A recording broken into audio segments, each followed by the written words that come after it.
Au cours de cette première heure de pause, on a choisi d'interroger non pas votre statut de formateur, mais votre posture d'étudiant et d'étudiante. En fait, le sujet de notre pause a été inspiré par l'article de Rima Sassine-Kazan, qui est doyen de la faculté des sciences infirmières à l'université Saint-Joseph de Beyrouth au Liban, et qui s'est interrogé avec 3 de ses collègues sur la manière dont les étudiants infirmiers de première année ont vécu l'utilisation de la méthode d'APP, apprentissage par problème, dans leur cursus d'études. Alors on sait qu'il existe plusieurs manières d'apprendre, qu'on a plusieurs pratiques pédagogiques à notre disposition pour aider les étudiants et les accompagner dans leur processus d'apprentissage. Nous-mêmes, au cours des 2 années de master, on a pu soit découvrir, pratiquer différents types d'outils pédagogiques de pédagogie active, entre autres le World Café, la simulation, les ateliers pédagogiques, les travaux de groupe, et qui placent vraiment l'étudiant au centre de ses apprentissages. Mais si cette fois-ci, au lieu de se placer du côté de ceux qui mettent en pratique ces approches pédagogiques, on se plaçait du côté de ceux qui apprennent. Et si on allait interroger les étudiants sur la manière dont ils vivent ces méthodes de pédagogie active dans leur processus d'apprentissage. Alors quand on a lu l'article, c'était vraiment l'objet de la recherche de Rima Sassine-Kazan. Ouais, alors oui, d'accord, ok. Ça marche pas, ça marche pas.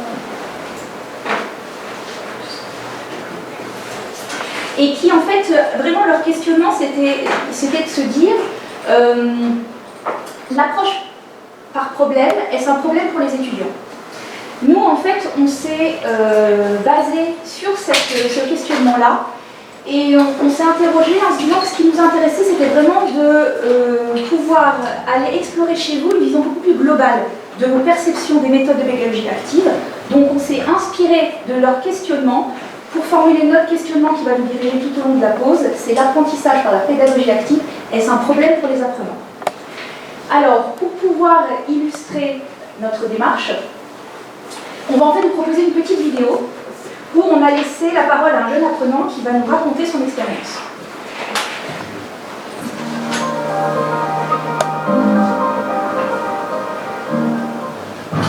Aujourd'hui, nous allons nous poser 2 questions. Comment on apprend et quel est le vécu de cet apprentissage? Bonjour Esteban, j'aimerais savoir comment tu apprends. Oh, ça c'est une question compliquée. Si tu veux, je peux t'expliquer comment j'apprends une poésie. Parfait. Partons sur l'apprentissage de la poésie et dis-moi, comment tu fais? Je la lis plusieurs fois dans ma tête, je la dis à voix haute, mais ce que je préfère, c'est la réciter à quelqu'un. Et qu'est-ce qui t'aide? Ma maman me fait des signes et ça m'aide à retenir les mots. Donc ce qui t'aide, c'est d'avoir quelqu'un pour te motiver et d'avoir des gestes en soutien des mots. Oui, c'est ça. Et comment vis-tu cette manière d'apprendre? Je ne vais pas trop apprendre tout seul, mais ce que je préfère, c'est quand il y a quelqu'un pour m'aider. Et quand tu as quelqu'un pour t'aider à apprendre, vois-tu des points négatifs et positifs dans ton vécu de cette manière d'apprendre? Oui, c'est surtout pour ma maman. J'ai peur de lui faire perdre son temps. Positif, c'est qu'avec elle, j'apprends plus en profondeur. Comme si ça s'inscrivait plus dans ma tête. Ok, donc dans les points négatifs, c'est ta peur de déranger l'autre. Et dans les points positifs, c'est que d'avoir une personne qui est là pour t'aider favorise ta mémorisation. Ah ouais, c'est ça. Merci à toi Esteban pour ce partage de vécu. Maintenant, c'est à vous de jouer et de réfléchir sur cette question. Alors on voit bien ce qui est intéressant, c'est que Esteban nous expose vraiment ce que ça lui apporte d'apprendre avec quelqu'un d'autre et puis ce qu'il craint. Donc avant que ce soit vous qui nous fassiez part de vos perceptions justement de ces approches pédagogiques actives, je vais vous présenter les objectifs de notre pause. Alors tout d'abord, ça va être de vous faire explorer votre vécu du travail de groupe dans des méthodes de pédagogie active. Ensuite, de partager avec vous une étude sur les ressentis positifs et négatifs d'étudiants infirmiers quant à l'APP.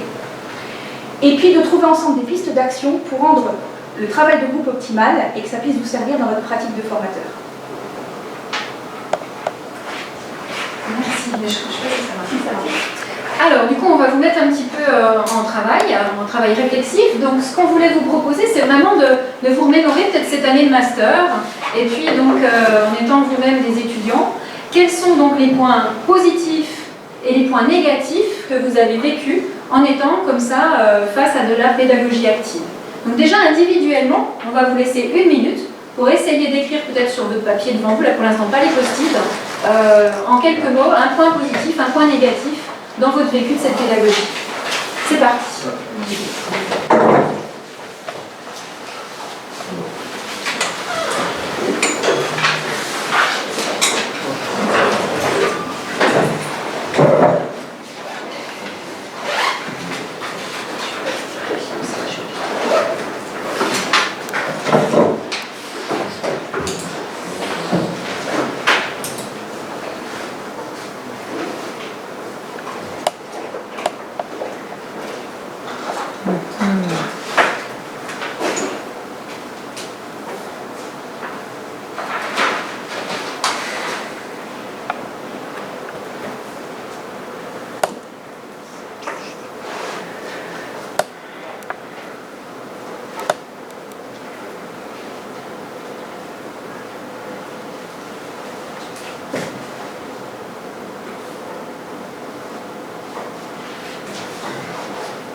Ok, la minute touche bientôt à sa fin.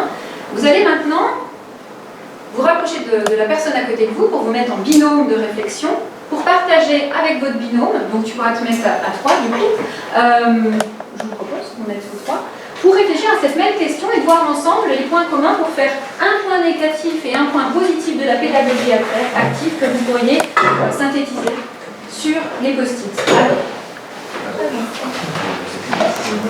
le post-it orange, c'est les avantages et les jaunes inconvénients.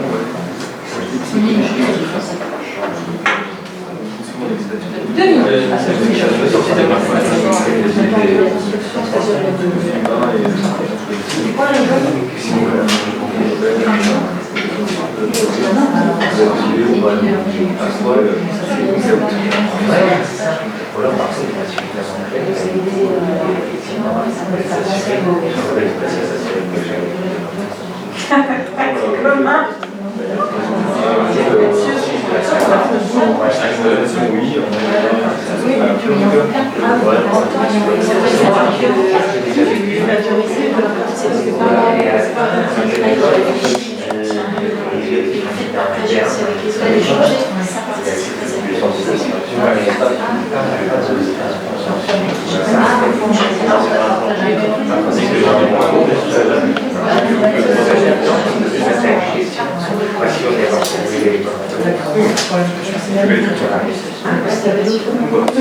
Partager pour luminoser.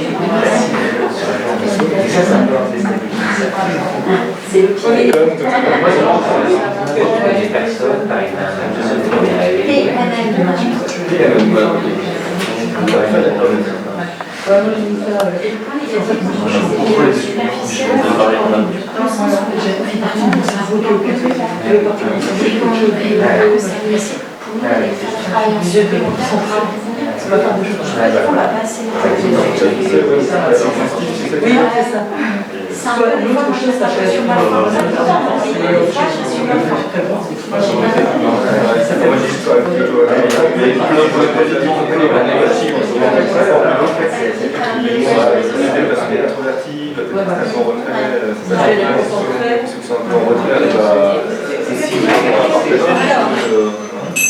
On va devoir arrêter là le temps à 2 ou à 3 et vous allez continuer la réflexion, cette fois-ci par table, donc en groupe de 4 ou de 5 pour vous l'autre table.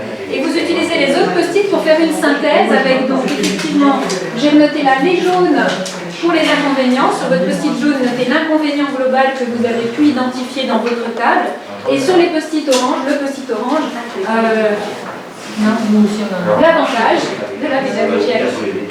On vous laisse 3 minutes. On vous laisse un groupe entier cette fois.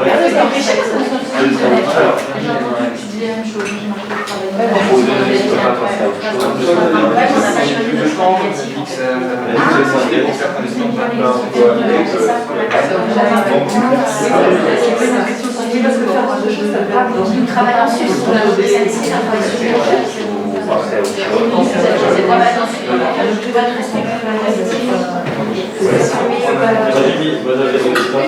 étudiants avec tellement les symptômes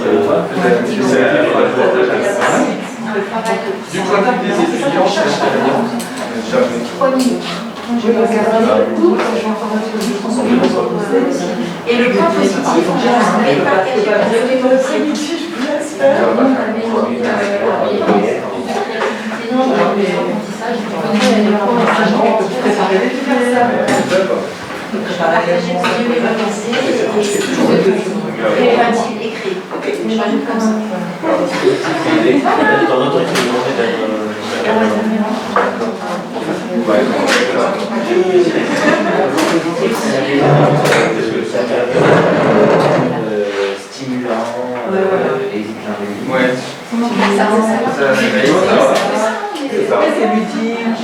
Plus d'idées, on sent que c'est quelque chose qui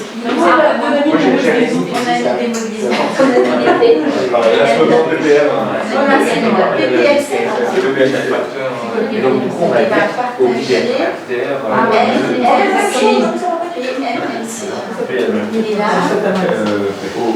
NTS. Alors, on va faire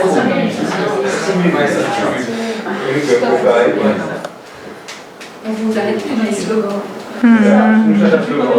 Parce que c'est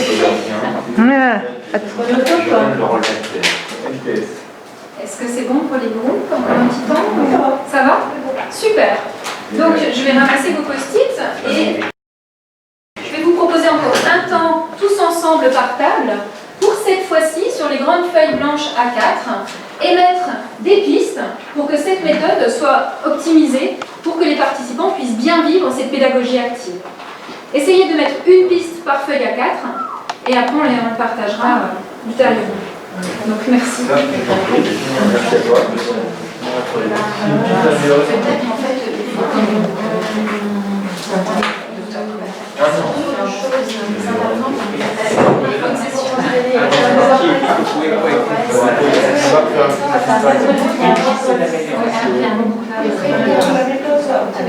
Qui sache Je vous donne 2 minutes. Peut-être une synthèse des objectifs, des objectifs,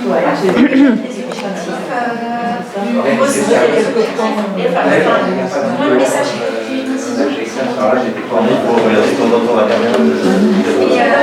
et le message qui est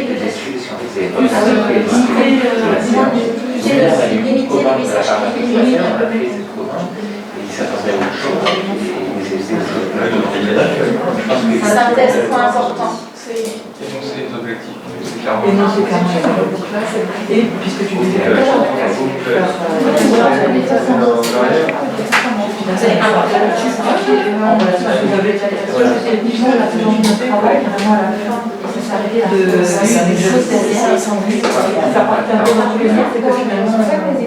C'est ça en fait, c'est synthèse point important.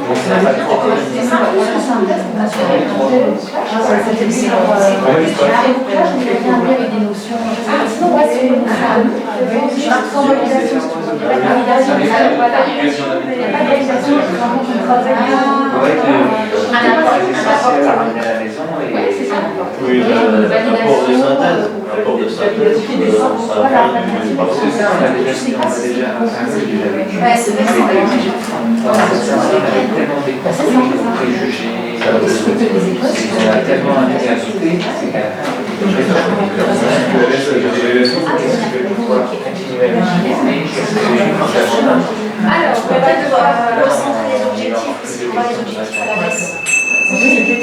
est-ce que tout le monde a pu terminer? Oui, oui. Donc on a bien dit que c'était une piste par feuille A4. Hein, c'est Voilà, on n'a pas bien respecté les consignes.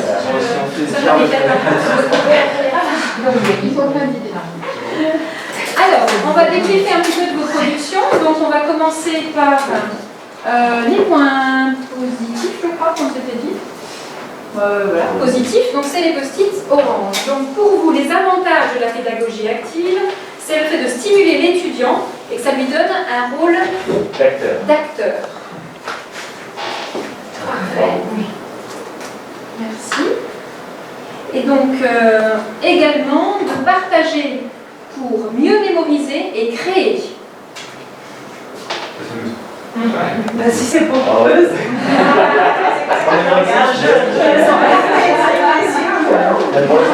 C'est sûr, si on était 45, ça aurait... Un petit café, je crois. Donc en tout cas, on voit un point commun dans vos propositions, c'est que vraiment la personne qui apprend, elle va être active dans cet apprentissage parce que voilà, on va non seulement la stimuler, mais on va aussi l'aider à créer, donc à vraiment s'appuyer sur sa création cognitive, hein, de penser, de réfléchir pour cette pédagogie. On va maintenant découvrir vos points négatifs. Alors, le premier que j'ai, post-it, le point négatif, c'est d'obliger l'étudiant à être totalement investi. Donc ça va bien par rapport au regard du point positif, c'est qu'effectivement si on s'appuie sur l'étudiant et sa réflexion, son investissement, ben, ça demande à pouvoir être certain qu'il est investi dans son apprentissage. Deuxième post-it, votre proposition, votre analyse, c'est que ça nécessite un travail supplémentaire. Est-ce que vous trouvez des points communs avec le premier désavantage? Ouais. Charge cognitive qui est forte. Ouais. On est censé être en action, sans se travailler. Donc du coup aussi, le fait d'être non seulement un peu plus fatigant, parce que ça mobilise cette action, mais donc aussi dans ce que vous dites, c'est que ça prend du temps, il y a un temps apparemment qui est différent que la pédagogie un peu plus archaïque, que la pédagogie active, et donc du coup il faut aussi avoir en tête que ce temps-là est exigé aux étudiants. Et en fait aussi l'idée c'est qu'on se disait que des fois l'intervenant pouvait donner de faire avec ce travail de groupe, que l'apport restait parfois superficiel et que nous à la maison le soir ou quand on a le temps, ça nécessitait d'aller faire des recherches en sus pour finalement approfondir le sujet, qu'on n'était pas suffisamment nourri. Okay. C'est ce qu'on avait un peu le sentiment parfois.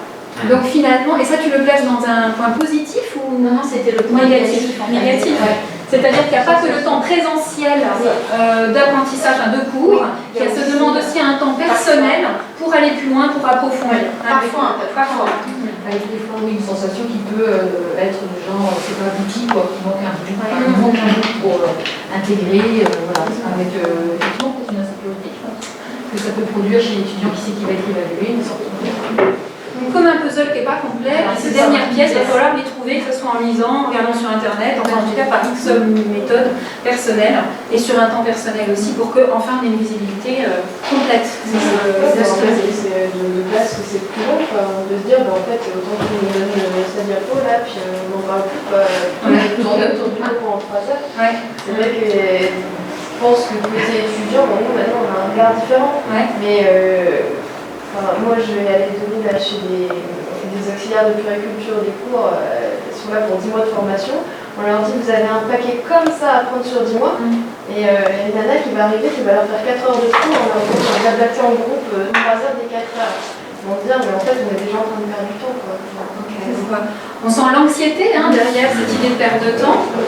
Et puis, presque, tu dis l'empressement, parce qu'à un moment donné, on a aussi envie d'avoir, et c'est tellement pas habituel que les autres enseignements, cette manière d'enseigner, que voilà, on peut être aussi un peu agacé, dire donne-moi ton diapo, donne-moi le fond de l'affaire, plutôt que de nous faire réfléchir pendant 2 heures dessus. Ok. Merci beaucoup pour tout ça. Alors, vous voyez bien le tableau là? Donc, c'est vrai que j'ai oublié de vous dire voir un rapporteur par table pour que chaque rapporteur puisse nous exposer les pistes au regard de ces points négatifs pour cette pédagogie active, elle soit plus performante. Qui veut se lancer? Quel groupe? On a des petits comme ça et on peut scotcher au tableau. On a mis 3 sur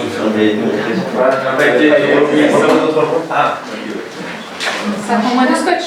C'est plus Alors, donc, nous on avait dit qu'il fallait que les objectifs soient clairement énoncés, qu'il fallait prévenir les étudiants de la méthode, qu'ils soient surpris, et puis surtout faire une synthèse à la fin pour reprendre l'ensemble des éléments qui ont pris mal. Énoncer clairement les objectifs, avertir de la méthode et faire une synthèse. Qui est prévenu déjà. Comme ça, l'étudiant ne serait pas étonné qu'on lui demande qu'on le sollicite ou d'être sollicité. Si tu sais que tu vas devoir venir dans un groupe de travail, du coup, tu es moins déçu. Tu es moins surpris ou déçu. C'est ça qu'il ne faut pas préparer tes vacances. Et puis dans la synthèse, peut-être que ça rejoint un petit peu ce que vous disiez, c'est que de veiller à pouvoir nous fournir une synthèse du travail qu'on a effectué dans les 2 heures, et c'est s'assurer qu'on ait bien compris ce qui devait être compris, et puis limite, ce qu'on n'a pas compris, de savoir et de s'en rendre compte. Et puis quand on a clôturer la boucle de manière habile et éclairante pour que les gens puissent aussi s'auto-évaluer et repérer si finalement c'est pas tout à fait ça qu'ils avaient envie. Merci beaucoup. Donc, je t'en veux plusieurs. Bon, allez-y, c'est parfait.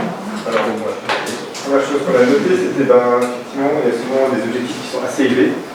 Et peut-être que ce serait une bonne chose finalement que ces objectifs soient un peu moins marqués au début et que ça laisse plus de place aussi après pour amener des choses complémentaires. Voilà. Okay. Voilà. Un smart un peu dans cette... Dans cet ordre d'idée par exemple, ouais. Voilà. Des fois on a l'impression qu'on y a ça comme objectif et que finalement tout ce qui est proposé comme atelier, tout ce qu'on va mettre en œuvre, on n'arrive pas forcément réellement à atteindre cet objectif. Ça c'est un peu des fois le sentiment et du coup il y a peut-être on dit bah oui on est pas allé aussi loin que ce qui était annoncé. Okay. Voilà. Donc un peu une déception entre ce qui était visé et ce qu'on a l'impression d'avoir réellement fait. C'est ça. Okay. Donc ajustement des objectifs, ça serait une autre piste qui rejoint un peu aussi le groupe précédent. L'annoncer clairement et l'annoncer aussi pour qu'il soit atteignable. Ben, moi je rejoins aussi le premier groupe. Donc on a mis synthèse et points importants. Ouais. Donc c'est des points intéressants. Sur les 2 ans, moi des fois j'étais un petit peu frustré en fin de travail. Du coup, mes étudiants, j'ai décidé de justement chaque fois faire une synthèse avec eux. Ils font une synthèse du cours tous ensemble, puis entre eux, et puis le formateur est là pour les diriger un peu. Merci beaucoup. Donc il y a aussi dans ce que tu proposes, dans ce temps de synthèse, le rôle aussi du formateur qui est toujours là pour s'assurer finalement du minimum des idées clés qui soient... Comment ? Que la synthèse aille dans la bonne direction. Ouais. Oui. Voilà. Donc après, il y a un troisième point qui rejoint un petit peu tout ce qu'on vient de dire au final, ça serait de limiter les messages clés. Donc toujours cette idée finalement, trop de messages peut-être du message, ça fait un peu souvent, mais voilà. Et du coup, ça serait peut-être bien d'avoir identifié quelques messages clés à faire passer, que ce ne soit pas non plus forcément trop large et pas trop exhaustif. Voilà. Donc il y a beaucoup d'ajustements dans vos propositions, ajustement des objectifs d'après le temps qu'on a et puis que ce ne soit pas trop élevé ni trop faible, et ajustement aussi des messages en nombre, en quantitatif, pour que ce soit ajusté aussi. J'ai l'impression que des fois il y a une quantité d'objectifs qui de toute façon n'est pas réalisable parce que ça prend beaucoup de temps de faire des ateliers, de faire des choses de pédagogie active, et qu'au final on gagnerait en efficacité si le message était, il y avait moins d'objectifs, des messages quelques-uns bien identifiés, qui soient réalisables au final, et obtenus. Voilà, puis enfin, on a la sensation que souvent on fait des travaux, que donc on fait nous-mêmes des propres propositions de ce qui est pas la vérité, mais ce que devrait contenir la théorie sur cette question, et qu'au final, des fois, on n'a pas un feedback suffisant pour dire est-ce que ça valide ou pas ce qu'on vient de produire. Donc c'était ça aussi peut-être... voilà.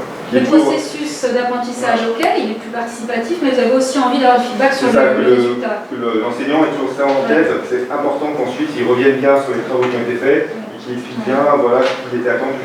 Et effectivement, ce que vous avez fait, c'est correct. Par contre, il y a peut-être ce point-là qui serait peut-être chez vous encore à mieux améliorer, à réfléchir. Et en tout cas, cette partie-là, elle est vraiment correcte et là-dessus, on peut encore travailler. Voilà. Voir un correctif. Un correctif qui permet de dire voilà ce qui était attendu. Voilà. Soit s'ajuster, soit corriger, soit envisager d'autres pistes. Voilà, on n'est pas nous laisser partir à la maison, donc on a fait une production, peut-être qu'il y avait des choses qui n'étaient pas réellement attendues. Est-ce que c'était ça qu'on doit retenir ou pas au final voilà. Parce que... Donc finalement, dans toutes les pistes que vous proposez par rapport à la pédagogie active, globalement, ça donne le sentiment que vous avez vraiment l'intention de permettre aux apprenants de rester mobilisés et motivés et de voir du sens aux apprentissages. On est quand même dans toutes ces parties-là là-dessus, que ça soit dans le fait de clarifier les objectifs, de les rendre atteignables, de sélectionner aussi les messages qu'on a envie de transmettre, d'en faire la synthèse à la fin pour que vraiment les idées soient claires, puis de donner du feedback aussi au fil de l'eau, puis à la fin, parce que si on demande à des gens de travailler, la moindre des choses, c'est de donner à entendre que ce travail a non seulement été lu, mais permet aussi de s'ajuster dans un but d'évolution pour la suite. Ça va, ça résume à peu près vos idées? Est-ce que peut-être vous avez d'autres idées que je n'aurais pas... Non, mais ça va pour vous? Ok, merci pour tout ce travail. Donc je passe la parole à Laura. Tu vois, je suis partie avec une de la fille.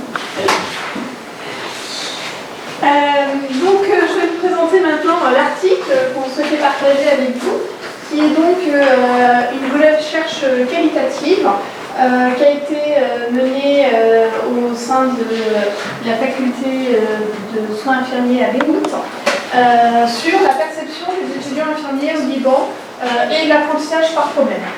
Donc l'apprentissage par problème, juste pour ceux qui ne connaissent pas je pense que tout le monde connaît, mais pour ceux qui ne connaissent pas cette pratique, c'est une pratique pédagogique dont le principe est de faire travailler les étudiants sur des situations complexes qui comprennent plusieurs problématiques.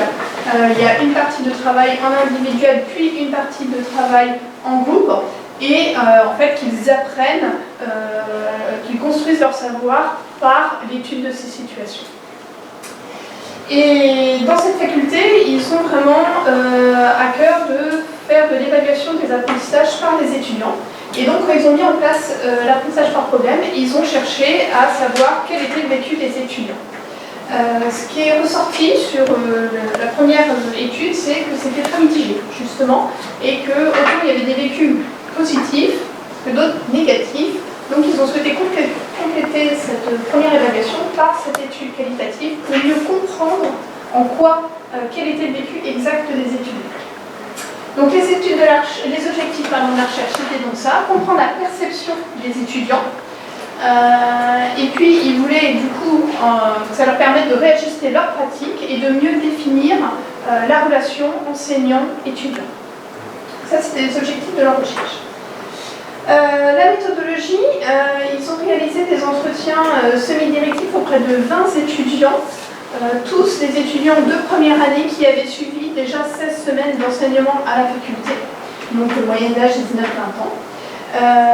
Les entrevues individuelles ont été réalisées par une personne extérieure à la faculté et qui tenait aussi un journal de bord pendant les entretiens où il retraçait ses ressentis pendant les entretiens.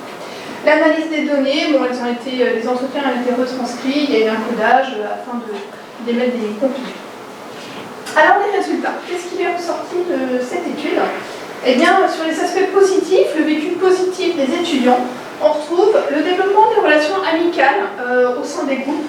Donc, ils trouvent que l'APP a favorisé l'échange, le partage d'opinions, le respect, la compréhension de l'autre, l'acceptation des règles du groupe, la différence des points de vue. Ça, c'est un premier aspect qui est ressorti. Un deuxième, c'était le changement de comportement dans l'apprentissage. Ils estiment que ça leur a permis de développer leur raisonnement clinique, notamment, et puis ça a augmenté leur motivation à apprendre. Et enfin, ça a développé leur autonomie, notamment dans l'apprentissage. Donc ça, c'était sur les aspects positifs. Alors si on fait le point avec vous, les aspects positifs que vous avez évoqués, donc on retrouve la notion de stimulation, et puis partager pour mieux mémoriser, donc à nouveau c'est cette notion de partage et de confrontation de points de vue qui permet la construction. Donc voilà, tous les similitudes. Sur les aspects négatifs, eh bien, le sentiment d'avoir des connaissances insuffisantes, bon ce n'est pas écrit mais ce que tu as tout à fait décrit tout à l'heure, et de rester sur quelque chose pour certains de superficiel en fait. Difficulté à gérer son temps. Où ce qui était tracé, c'est que pour certaines situations d'apprentissage par problème, les étudiants ils estimaient qu'ils n'avaient pas assez de temps par rapport à l'objectif qui leur a été fixé. Pour d'autres, c'était l'inverse. Ils ne voyaient pas trop comment utiliser le temps qui leur a été imparti. Et enfin, alors l'inverse de là, pour le coup, manque de cohésion dans le groupe, c'est-à-dire autant certains ont décrit plutôt des relations amicales, voilà.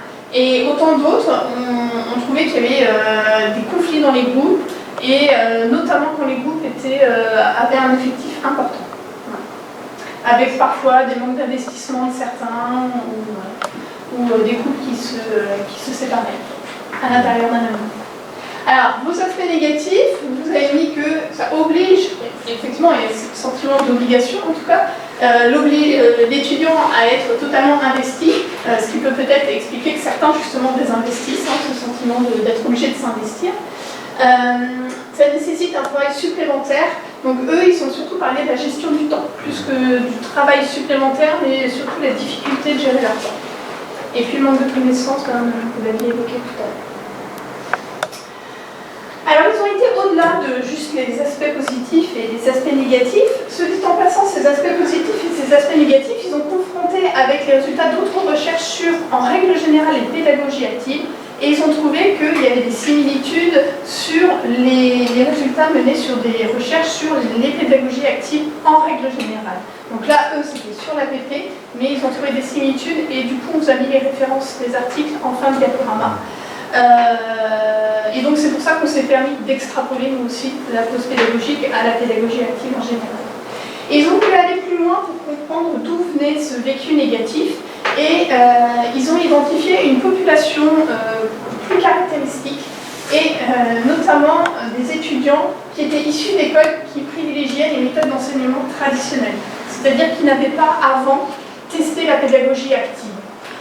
Pour ces personnes-là, ils décrivent notamment des difficultés à percevoir le rôle du tuteur, c'est-à-dire que les étudiants, ils n'arrivent pas bien à comprendre qu'est-ce qu'ils attendent du tuteur, qu'est-ce qu'ils peuvent attendre du tuteur, en quoi le tuteur peut être une aide, et puis ils ne comprennent pas bien non plus ce qu'on attend d'eux, concrètement, parce qu'ils ont été habitués à un schéma beaucoup plus traditionnel, et à la limite, eux, ils veulent avoir un polycope à la fin, quoi. Ils veulent bien faire l'activité, mais ils veulent avoir le poly quand même à la fin.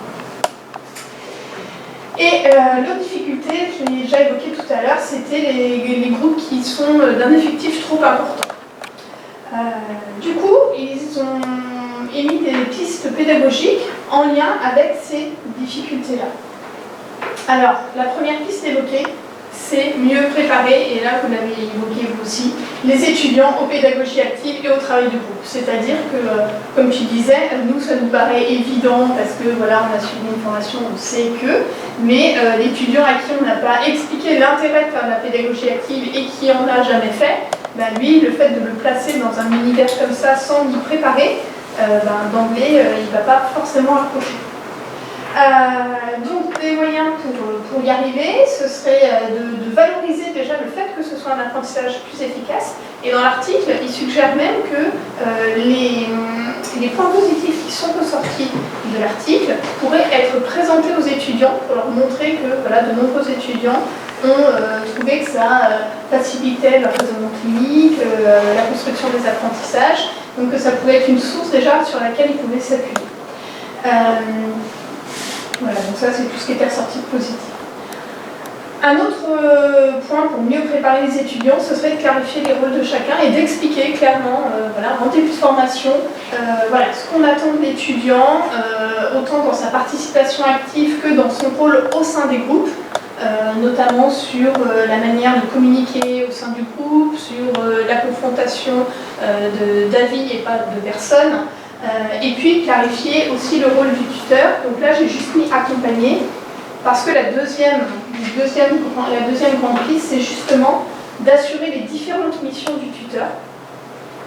Et donc là ça s'adresse pour le coup vraiment aux tuteurs, c'est-à-dire que les tuteurs cherchent bien à s'adapter au profil et aux besoins des étudiants, ce qui nécessite d'avoir déjà fait une exploration en amont ou vraiment recherché.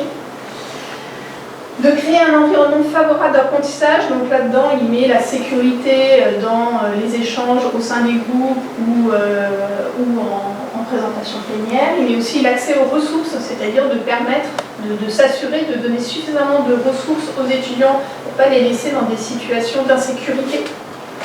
Et puis d'évaluer, de chercher à optimiser en tout cas le temps qui est donné pour réaliser les activités. Un autre point, ce serait de faciliter, enfin c'est d'expliquer, d'endosser clairement son rôle de facilitateur et d'accompagnateur. Et là, on peut retrouver sur vos pistes, en tout cas, voilà, le fait de reprendre les messages clés à la fin, où là, c'est vraiment, ça rentre en facilité, c'est-à-dire, ok, à la fin, on refait une synthèse et je facilite votre organisation des connaissances. En vous présentant en tout cas une organisation des connaissances, on refait le point sur qu'est-ce qu'on a vu aujourd'hui, enfin, qu'est-ce que vous avez appris. Et enfin, soutenir l'autonomie et la motivation. Donc là, par la stimulation, par la valorisation, en donnant des feedbacks qui soient constructifs. Et puis aussi peut-être au niveau de la motivation, je repense à ce que tu disais pour les objectifs à la baisse, en ayant des objectifs qui soient évalués et atteignables. Parce que forcément avec des objectifs trop ambitieux, ben, finalement on va casser la motivation, on va perdre de la motivation des études. On vous avait une petite référence si vous souhaitez compléter un peu sur ces missions des tuteurs, un livre Comment faire travailler efficacement des élèves en groupe qui reprend en fait de manière assez détaillée les missions du tuteur. On retrouve des choses que vous avez mis sur, donc là par exemple sur créer l'environnement favorable, c'est aussi bien définir, rappeler les consignes, bien définir des objectifs précis, etc. Et là c'est plus détaillé. Alors, optimiser le nombre de personnes par groupe, c'était aussi une deuxième piste qui avait été évoquée et on n'a pas retrouvé dans l'article, en tout cas ils n'ont pas débriefé dans l'article de cette partie-là. Donc du coup ça nous a questionné quand même, est-ce qu'il y a un nombre optimum pour travailler en groupe? Donc là aussi on a été recherché et on a trouvé une référence de Mupieli, qui est un sociologue, et qui se basait sur des recherches qui avaient été réalisées sur les travaux de groupe, qui disaient qu'un nombre optimum serait entre 5 et 10. Pourquoi? Parce que en dessous de 5, en fait, il y aurait des dominations de points de vue, des personnalités qui vont plus positionner leur point de vue. Et puis, supérieur à 10, bah là, en fait, c'est le risque plutôt de fractionnement du groupe, avec des sous-groupes qui se créent, ou des personnes qui finalement désinvestissent un peu, parce que dans la masse, ils se désinvestissent. Voilà pour la présentation de l'article. Je ne sais pas si vous avez des questions sur cette présentation-là. Oui. J'avais juste une autre question, parce qu'en entendant ce que disait Margot par rapport aux PQR qui effectivement peuvent se trouver dans une situation où elles vont avoir, elles se disent j'ai ça à apprendre, et bien à 4 heures, Donc est-ce qu'il ne faudrait pas intégrer davantage? Moi je pense que l'échec des APP, tout ça c'est lié au fait qu'on a un montage traditionnel qui est on déroule l'UE, ils ont une évaluation en fin de l'UE. Est-ce que le fait d'interposer des moments d'évaluation formative tout au long du déroulement pour leur apporter la preuve qu'ils ont vraiment appris concrètement, parce qu'on peut leur dire vous allez apprendre, ça reste quand même à leurs antipodes de ce qu'ils ont eu comme méthode. Alors on peut tout à fait l'intégrer dans les missions du tuteur, c'est-à-dire que accompagner, ça va être aussi donner des points de repère et de permettre des auto-évaluations, même si ce n'est pas des évaluations significatives, mais de permettre aux étudiants d'avoir des moments d'auto-évaluation pour voir eux où est-ce qu'ils se situent et ce qu'il leur reste à effectuer. Et ça, c'est vrai que c'est dans les missions du tuteur et bien sûr l'évaluation, parce que l'approche, la pédagogie active en général, le problème c'est si on la fait sur un domaine, c'est-à-dire que l'enseignement, mais qu'on ne la fait pas sur l'évaluation, il y a un hiatus. C'est surtout que je pense qu'on déroule mieux de manière traditionnelle, avec des méthodes actives et on fout les balles à la fin, on les pose des points d'évaluation formative intermédiaire pour vous montrer qu'ils ont vraiment cheminé un peu. Je me dis c'est ça qu'il faudrait davantage intégrer pour les faire aussi adopter un peu plus facilement, faire comprendre qu'ils ne perdent pas leur temps justement quand les fameux indicateurs de développement c'est ça. de l'intérieur. Voilà, je l'ai dit par exemple pour ce cours, je vais mettre, quand je vais explorer les connaissances antérieures, je vais faire vraiment genre des QCM quoi. Il y en a quelques-uns que je sais que je vais volontairement aller les planter, que je n'aurai aucune bonne réponse ou peut-être deux, voilà. Et je vais mettre les mêmes à la fin, c'est ça. En espérant que ça. Et voilà, interposer encore, reprécisément justement une partie, ça fait ça, parce que là,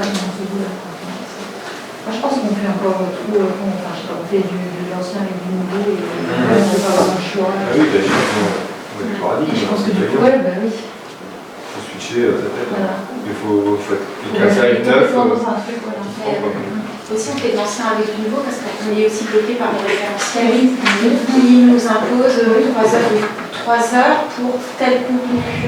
Sauf que si on veut faire de la pédagogie active, ce 3 heures, il faudrait qu'il se transforme en 2 heures, en 6 heures, etc. Et du coup, on est contraint de faire ça. Parce que nous, on donne un bloc, voilà, t'as 4 heures, tu fais allaitement. C'est ça. C'est quoi l'idée en fait? Je fais quoi? Allaitement à 2 ans, 6 ans ou à 6 ans? Vraiment, quand Bardi justement disait qu'il s'était passé de 300 heures à 50 heures, parce que du coup ils ont reconnaissance des organismes qui financent que 50 heures, voilà, c'est faisable pour le programme, je sais pas, je pense qu'il y a aussi des choses comme ça qui fait qu'on est à mon avis entre les deux, on est un peu C'est des premières années, hein, c'est ça? Oui, ce sont des premières années. En fait, je trouve qu'il y a comme un décalage avec nos réponses. un petit peu quand même pour certaines choses Ouais. par rapport à la cohésion de groupe, par rapport à l'amicalité, des choses comme ça. Enfin, je ne sais pas si vous, c'est des choses que vous avez abordées. Nous, dans notre groupe, c'est pas du tout des choses qu'on avait abordées. Et peut-être que les réponses ne seraient pas les mêmes entre la première, la deuxième, la troisième année, jusqu'à aller aux doctorants, qui, à mon avis, aura peut-être un décalage dans les réponses. C'est peut-être sympa d'aller explorer qu'est-ce qui se passe après, plus tard. Parce que là, Après, vous êtes aussi un peu bridé au niveau du nombre de réponses, parce que ça, vous n'avez pas parlé de l'amicalité, vous n'avez pas non plus parlé des investissements de certains, donc bon, évidemment, c'est pour ça que ça ne m'a pas interpellé. Tu as évoqué un peu la chose, effectivement, il y a des gens qui ont été plus introvertis, qui ont plus de mal aussi à s'exprimer dans un groupe. Voilà, donc il y a tout un contexte psychologique de groupe qui est peut-être aussi à prendre en compte. Les personnalités, à 18 ans, ne sont pas affirmées de la même manière non plus. C'est une maturité aussi, ce genre de pédagogie, maturité de la personne pour pouvoir justement être capable aussi de parler, discuter.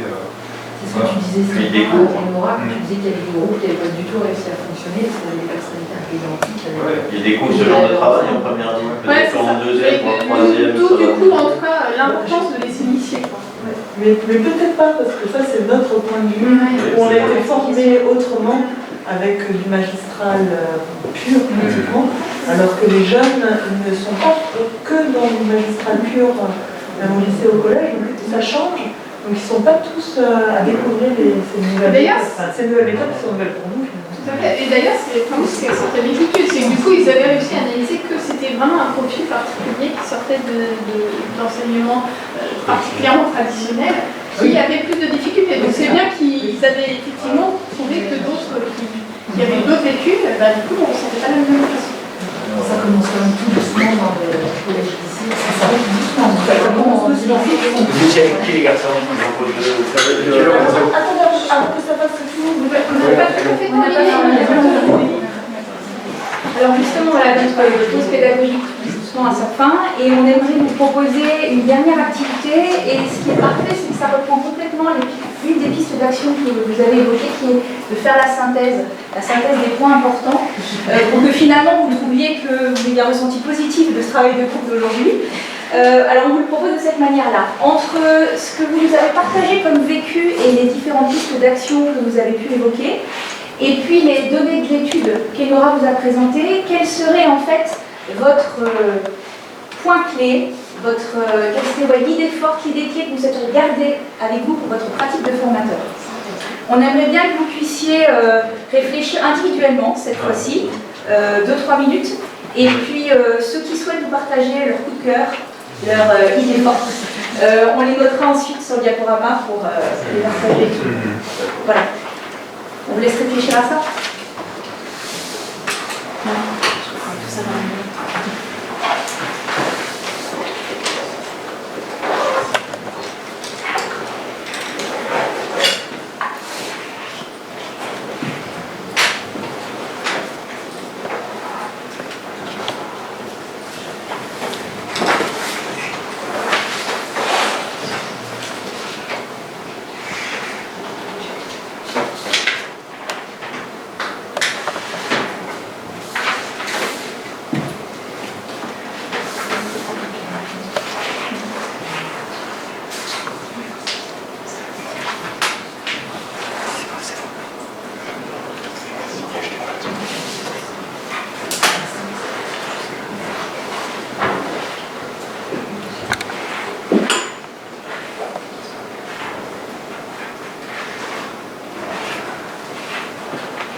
Vous avez tous trouvé votre idée forte. Ok, parfait.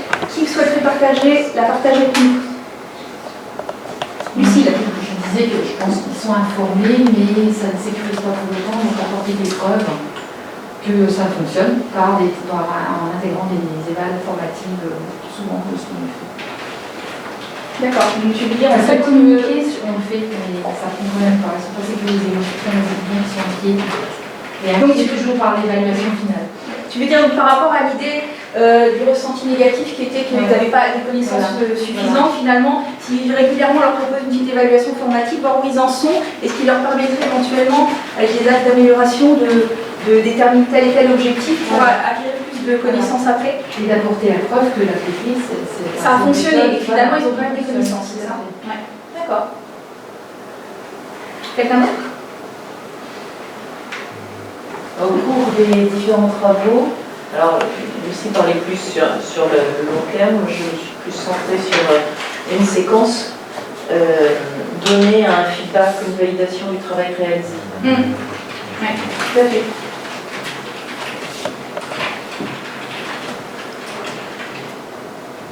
Ce qui pourrait aussi les sécuriser justement dans comment ils ont réussi, est-ce que leurs connaissances elles sont bien établies, finalement ce qu'ils ont fait c'est pertinent ou non, et puis à nouveau peut-être les aiguiller et avoir ce rôle d'accompagnateur dont tu pourras pour qu'ils puissent aller plus loin avec. Tout à fait.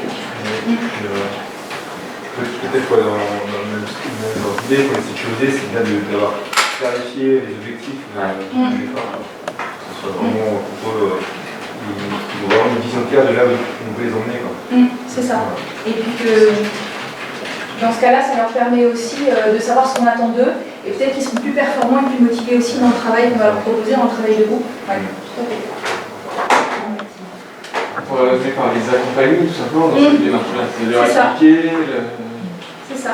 C'est peut-être un des rôles primordiaux du tuteur justement dans ces méthodes de pédagogie active, ou en tout cas le rôle de l'enseignant qui va aussi valoriser finalement cet échange entre l'enseignant et les étudiants et qui est primordial dans le processus d'apprentissage. C'est ça dans la même histoire de clarifier les objectifs, mais aussi de leur montrer que nous, en tant que professionnels de santé, c'est comme ça qu'on travaille, c'est qu'en permanence, on est dans un questionnement de ce qu'il faut faire, donc on va chercher des ressources pour pouvoir répondre, et leur montrer qu'au fond, dans la situation professionnelle, c'est ça qu'on fait, et ça peut être aussi le rôle du tuteur de dire, en fait, c'est comme ça qu'on travaille tous, et je vais vous faire découvrir ça, et puis vous en êtes là-dessus.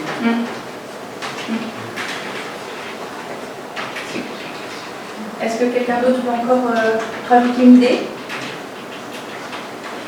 Ça vous semble correspondre à vous, à ce que vous avez pu évoquer? C'est pas juste formatif, un délai d'évaluation formative, mais c'est surtout pour apporter des preuves que c'est un apprentissage efficace en fait. Preuve de leur apprentissage. Et ajuster la façon de ces formatifs. C'est ça. Parce qu'on leur dit, mais après je suis pas sûre qu'ils vont pouvoir. Nous, on avait fait ça un peu avec les internes, l'apprentissage par problème sur des situations médicales où justement il n'y a pas de recommandation. Ils faisaient la PP, puis on a eu la chance de pouvoir finir une semaine après, on s'est réunis, puis on a fait la simulation sur les situations sur lesquelles ils avaient réfléchi. Comme ça, ils ont vu si réellement ils avaient pu apporter des solutions aux problèmes qui s'étaient posés, ou si au contraire ils manquaient encore un petit peu. Et bon, ça donc tu as réadapté finalement la pratique. Alors ils l'ont réadapté, mais en proposant les deux, ça a permis finalement de construire tout un dispositif, toute une séquence d'apprentissage entre l'APP et puis la simulation qui se regroupait finalement. Ouais, c'est ça. Alors, ils ont pris conscience, ils prennent conscience par eux-mêmes. C'est ça. En fait, ça fonctionne. C'est-à-dire qu'ils peuvent se sentir démunis, pourtant si on les met dans une situation, ils arrivent à la résoudre. Ça fonctionne, c'est plus tard. Très bien, merci pour ce partage. Merci. Alors, pour conclure, on aimerait vous dire que vraiment, nous, ça nous a semblé complètement pertinent d'évoquer ce sujet d'évaluation des méthodes d'apprentissage de pédagogie active par les étudiants, en particulier dans ce contexte d'implantation d'une approche par compétences et qui va supposer aussi la construction de nouveaux dispositifs de formation. En fait, parce qu'on a été sensible à vraiment deux des objectifs de la recherche et qui nous semblent vraiment faire partie intégrante de notre travail de formateur et d'ingénierie de formation. Le premier, c'est que quand vous vous intéressez au vécu des apprenants, vous allez d'une part pouvoir améliorer la qualité des pratiques pédagogiques justement en ajustant ces méthodes par rapport à ce que les étudiants ont pu vivre et ce qu'ils vous ont renvoyé. Et dans un deuxième temps, ça va vraiment favoriser la relation enseignant-étudiant dans le processus d'apprentissage. Voilà. Merci.